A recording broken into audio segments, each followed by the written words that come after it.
Halo, jumpa lagi bersama Mr. JS. Kali ini Mr. JS akan membahas mengenai teknik vokal dalam menyanyikan lagu daerah. Materi ini ada di mata pelajaran Seni Budaya kelas 8 kurikulum 2013. Dan materi ini juga merupakan lanjutan dari materi gaya bernyanyi lagu daerah. Oke, apa saja yang akan kita pelajari untuk materi kali ini? Yaitu sebagai berikut. Nah, yang perlu diperhatikan dalam teknik vokal yaitu ada 5 hal. Yang pertama, intonasi. Yang kedua, resonansi. Yang ketiga, artikulasi. Yang keempat, pernafasan. Dan yang terakhir adalah pembawaan vokal. Nah, kita akan bahas satu persatu dimulai dari intonasi. Intonasi adalah ketepatan bunyi di setiap nada atau sering disebut juga dengan pitch. Nah, jadi kalau kalian mungkin pernah menonton kompetisi bernyanyi gitu ya, mungkin seperti Indonesian Idol dan yang lain-lain, itu mungkin jurinya pernah bilang, ya pitch controlnya ketinggian gitu ya, atau pitch controlnya kurang baik. Nah, pitch di sini yang berarti dengan intonasi ya. Oke, yang berikutnya adalah melatih intonasi merupakan salah satu latihan dasar yang penting bagi seorang penyanyi, karena tanpa pembenahan intonasi, suara yang dihasilkan menjadi sumbang dan tidak merdu. Bunyi nada yang tepat akan menghasilkan suara yang jernih, nyaring, dan enak didengar. Untuk mendapatkan intonasi yang baik, perlu berlatih kelenturan suara. Dengan apa?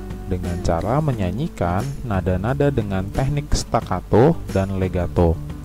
Staccato itu adalah menyanyi lagu dengan cara patah-patah, sedangkan legato adalah menyanyikan lagu dengan cara disambung. Adapun langkah-langkah berlatih kelenturan yaitu tahap pertama, nada dinyanyikan dengan tempo lambat lalu lebih cepat, ya gitu ya, semakin lama semakin cepat.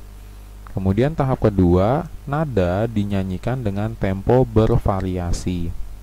Tahap ketiga, menyanyikan interval yang bervariasi dimulai nada bawah ke nada tinggi dengan artikulasi na, ka, la, dan ra. Tahap keempat, menyanyikan nada-nada kromatis. Dan tahap kelima, menyanyikan lagu yang sesuai dengan tahap-tahap latihan. Yang berikutnya adalah artikulasi. Artikulasi adalah cara mengucapkan kata-kata dalam menyanyi agar pesan lagu dapat dimengerti dan dipahami oleh pendengar. Oke ya, jadi kalau artikulasinya benar, nanti pesannya itu akan sampai kepada pendengarnya gitu ya. Itu tujuannya, artikulasinya mesti jelas. Faktor-faktor yang perlu diperhatikan untuk mendapatkan artikulasi yang baik antara lain, yang pertama adalah sikap. Nah, sikap badan yang benar akan membantu memperlancar sirkulasi udara sebagai pendorong utama produksi suara. Sikap yang benar yaitu kepala harus tegak, lalu pandangan ke depan, tulang punggung lurus, dada sedikit membusung, dan yang terakhir, kedua kaki kokoh di lantai dan sedikit renggang. Kemudian yang berikutnya lagi, kita harus memperhatikan posisi mulut. Bentuk mulut yang salah akan mengganggu proses pembentukan suara. Bentuk dan posisi organ mulut yang benar yaitu, yang pertama, buka mulut selebar 3 jari secara vertikal. Nah, jadi kalau bernyanyi buka mulutnya tuh jangan lebar-lebar gitu ya. Nah, lebarnya itu hanya sebesar atau sejauh 3 jari. Ya, jadi kalian bisa menyusun 3 jari dulu gitu ya. 3 jari kemudian taruh di mulut gitu. Nah, gitu. Jadi ukurannya sebesar itu. Kemudian gigi seri bagian atas tertutup setengah bagian oleh bibir. Nah, yang ketiga, bibir bawah ditekan pada gigi seri bagian bawah. Kemudian yang keempat, aliran udara diarahkan ke langit-langit keras supaya suara yang keluar menjadi jelas dan lantang gitu ya. Jadi jelas dan suaranya juga lantang. Yang kelima, langit-langit lunak dan anak lidah ditarik ke atas untuk menutup lubang yang menuju rongga hidung. Dan yang keenam, lengkung langit-langit dibuka lebar dan dijaga agar lidah tetap mendatar, sedangkan ujung lidah menyinggung gigi seri bagian bawah. Bentuk dan posisi yang salah pada waktu menyanyi akan berakibat suara yang dihasilkan menjadi pekak, lemah, dan tidak nyaring. Oke, nah jadi kalian kalau dalam bernyanyi usahakan memperhatikan bagian-bagian ini ya, memperhatikan posisi mulut kalian supaya nyanyinya tentu menghasilkan suara yang enak didengar. Kemudian yang ketiga adalah latihan vokalisis. Latihan dasar vokal yang baik adalah berusaha menjadikan semua bunyi menjadi huruf-huruf hidup. Tujuan latihan vokalisis adalah memelihara dan menyempurnakan huruf vokal ataupun konsonan dengan teknik agar produksi suara yang dihasilkan menjadi bulat, merdu, dan indah.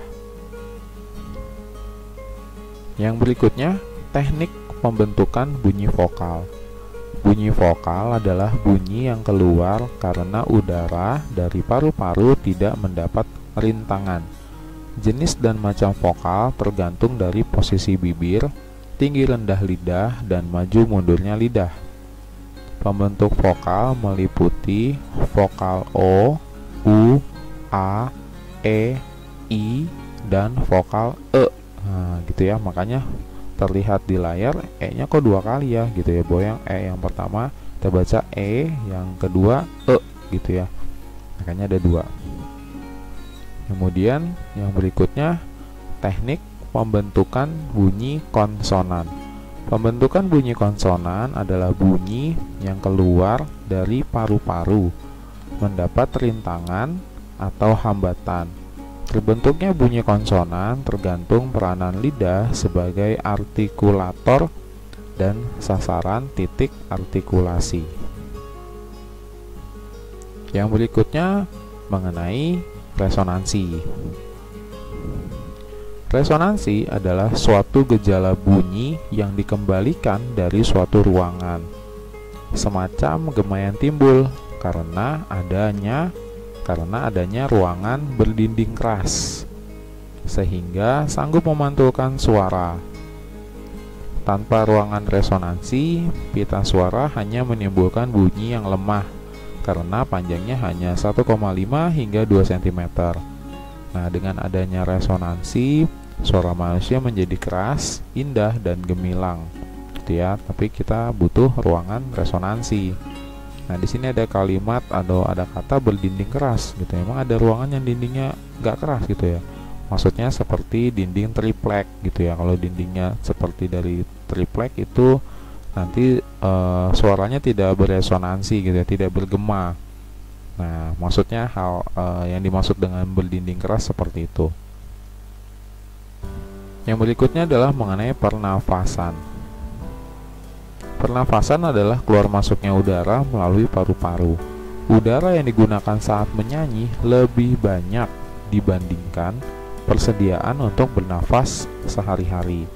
Oleh karena itu, usahakan mengisi paru-paru sebanyak mungkin ketika bernyanyi. Teknik pernafasan dalam menyanyi ada 3, yaitu yang pertama, pernafasan dada. Pernafasan dada adalah pernafasan yang dilakukan dengan mengisi udara dalam paru-paru bagian atas. Pernafasan ini sangat pendek dan tidak cocok digunakan dalam vokal karena penyanyi mudah kehabisan nafas. Yang kedua, pernafasan perut.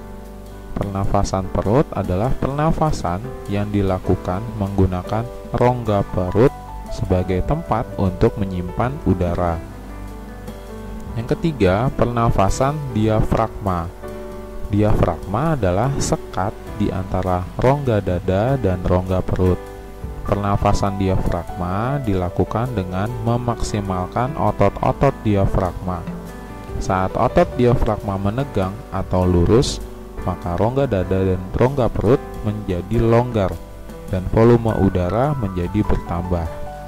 Pernafasan yang ketiga ini merupakan pernafasan yang terbaik untuk digunakan dalam bernyanyi. Adapun hal yang harus diperhatikan dalam pernafasan ketika kita membawakan lagu. Yang pertama, waktu menghirup udara diusahakan perlahan, pelan-pelan maksudnya. Perut mengembung sehingga rongga dada terbuka lebar dan udara yang masuk menjadi maksimal.